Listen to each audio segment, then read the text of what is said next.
Welcome to our tutorial about creating a macro. Let's begin by going to Tools on the main menu strip. Now click on Macros.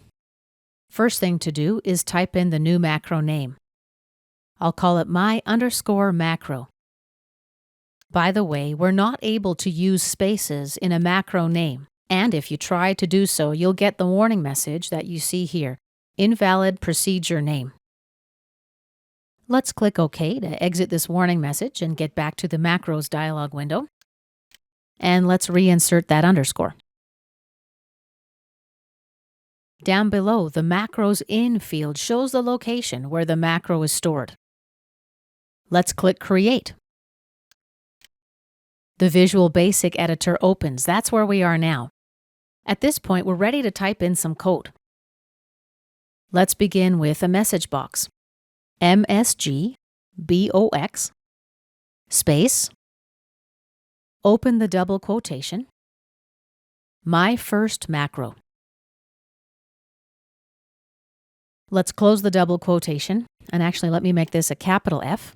Okay, let's go back to Inventor. Just click outside the VB editor, go to Tools, click on Macros, let's select our new macro, and click Run.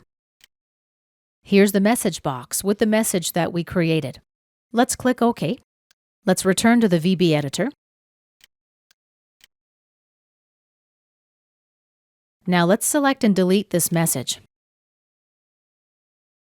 Now let's right-click and select List Properties. This application, period, caption. And let's return to Inventor.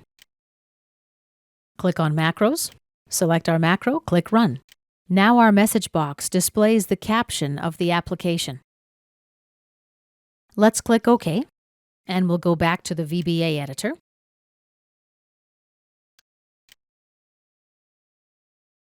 I'm going to add another line. Right-click, copy, and let's paste it.